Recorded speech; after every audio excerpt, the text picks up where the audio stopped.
اللہ تعالیٰ سے مانگا کرو اور باتیں کیا کرو. باتیں کرنے کے معنی یہ کہ جو تمہارے دل میں آ رہا ہے بے تکلفی سے اللہ تعالیٰ سے کہا کرو, بے تکلفی سے. یا اللہ میاں آپ میرا یہ کام کر دیجئے. کیوں اتنے تکلف کے پردے حائل کر رکھے ہیں تم نے اپنے اللہ تبارک و تعالیٰ کے ساتھ؟ ہر بات جو دل میں آ رہی ہے وہ کہہ دو. میں نے اپنے والد ماجد رحمۃ اللہ علیہ سے سنا, اللہ تعالیٰ ان کے درجات بلند فرمائے, کہ ایک بزرگ تھے, وہ بہت دعا مانگا کرتے تھے, یا اللہ میاں مجھے بہت سارا پیسہ دے دیجئے, بہت سارا دے دیجئے, تھوڑا نہیں بہت سارا دیجئے. تو وہ صاحب کشف بھی تھے, تو کہیں کشف ہوا کہ کیا تمہیں اتنا جو کچھ دے رکھا ہے اس کے اوپر تم اس اور مانگ رہے ہو اتنا سارا؟ کہ ہاں اللہ میاں میں مانگ رہا ہوں اور مانگ رہا ہوں. کیوں مانگ رہے ہو اتنا سارا؟ کہ جی یہ شیطان مجھے ہر وقت تنگ کرتا رہتا ہے, تو میں اس لیے مانگ رہا ہوں کہ آپ مجھے ایک مرتبہ بہت سارا دے دیجئے, اب آئندہ اگر یہ مجھے آ کے پریشان کرے گا, یہ رکھا ہے دیکھ, یہ رکھا ہوا ہے تو اللہ میں نے دے رکھا ہے, تو اس لیے مانگ رہا ہوں کہ شیطان اگر آ کے مجھے پریشان کرے گا اور کہے گا تو کھائے گا کہاں سے, تیری اولاد کیا کرے گی, تو بچے کیا کریں گے, اس فکر میں مجھے مبتلا کرے گا. جتنی دیر میں اس کے اس فکر میں مبتلا ہوں گا, جتنی دیر 1000 مرتبہ ذکر کروں گا آپ کا. تو اس واسطے میں اس لیے مانگ رہا ہوں کہ مجھے جب اگر ایک مرتبہ آپ نے دے دیا, تو جب کبھی آ کے وہ کہے گا کہ کہاں سے کھائے گا, یہ رکھا ہے دیکھ لمبیاں کا دیا ہوا, اس سے کھاؤں گا, میرے بچے اس سے کھائیں گے. تو فرمایا کہ اس طرح اللہ تبارک و تعالی سے بے تکلفی سے مانگا کرو, اور جتنا بے تکلفی سے مانگو گے, بدتمیزی سے نہیں بھائی, ہاں بدتمیزی سے نہیں, بے تکلفی سے, کہ اللہ تبارک و تعالیٰ میرے خالق ہیں, میرے مالک ہیں, میرے رازق ہیں, میرے مولا ہیں, میرے سب کچھ ہیں, کیوں نہ مانگوں ان سے؟ جو میری حاجات ہیں میں ان سے کیوں نہ مانگوں؟ تو بے تکلفی سے مانگو, بدتمیزی نہ ہو, تو یہ کیا ہوگا, اللہ تعالیٰ کو بھی یہ ادائیں پسند آ جاتی ہیں, بے تکلفی کی ادائیں ہیں, اور اس کے نتیجے میں اللہ تبارک و تعالیٰ کے ساتھ تعلق اور مضبوط ہوتا ہے, مضبوط ہوتا ہے اللہ تبارک و تعالیٰ کے ساتھ تعلق. کہ جب یہ کہتا ہے اللہ تعالیٰ اللہ تعالیٰ دیکھتے ہیں میرا بندہ مجھ سے اس طرح مچل مچل کے مانگ رہا ہے, ایسے مچل مچل کر مانگ رہا ہے جیسے چھوٹا سا نادان بچہ اپنے باپ سے ماں سے مچل کر مانگتا ہے, اس طرح مجھ سے مانگتا ہے.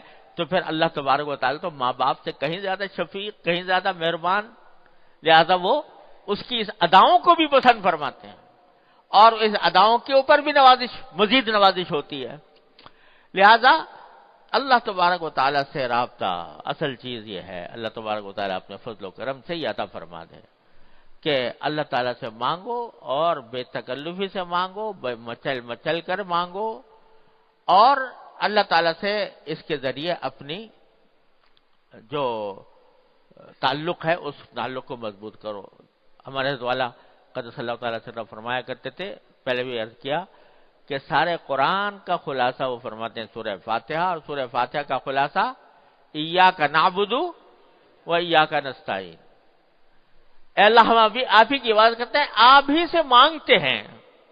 پہلے ہی دن کہلوا لیا یہ قرآن کریم میں پہلے ہی سورت میں یہ بات کہلوا لی بندے سے, اور صرف نے کہلوا نہیں لی, کہا 5 مرتبہ, کہا 5 مرتبہ نہیں, کتنی مرتبہ ہو گئی, ہر رکعت میں ہوتی ہے, کوئی رکعت اس سے خالی نہیں.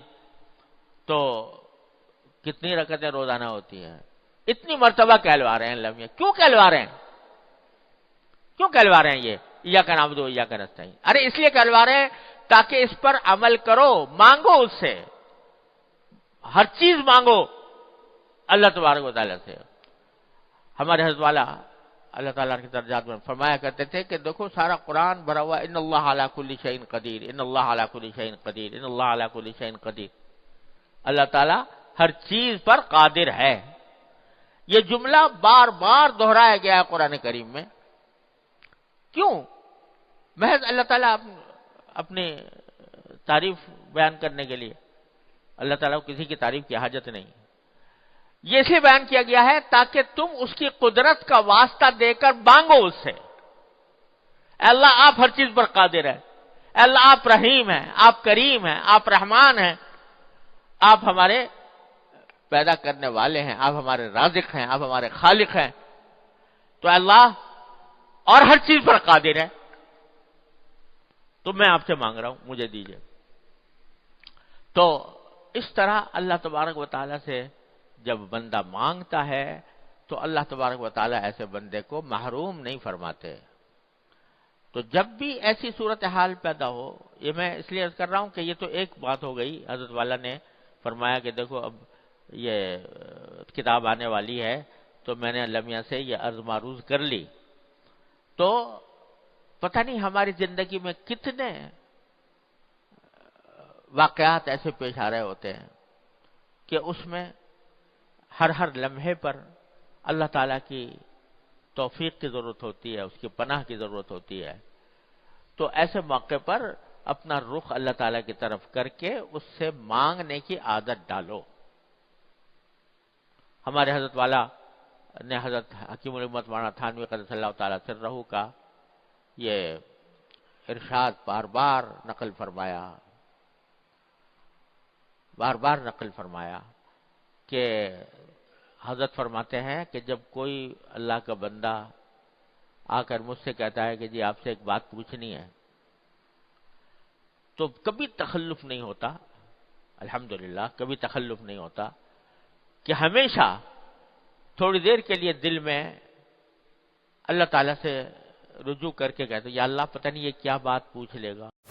آج کی ویڈیو میں آپ لوگوں نے حضرت مفتی صاحب کو سنا کہ اللہ جل جلالہ اپنے بندوں سے بھی حد محبت فرماتا ہے، اس لیے وہ بار بار ہمیں دعا مانگنے کی ترغیب دیتا ہے.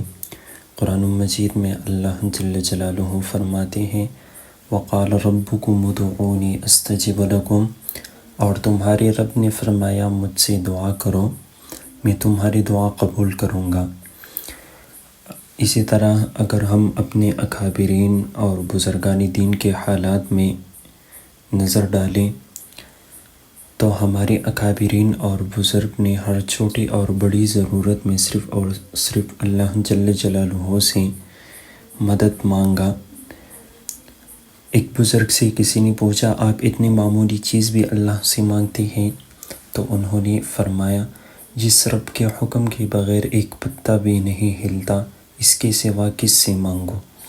یہی حقیقی توکل ہے کہ بندہ اپنی ہر ضرورت، ہر پریشانی اور ہر امید اللہ جل جلالہ کے سامنے رکھ کے لوگوں سے امیدیں وابستہ کرنے کے بجائے اپنے رب کے دروازے پر دستک دے، کیونکہ وہ کبھی اپنے بندے کو خالی ہاتھ نہیں لوٹاتا.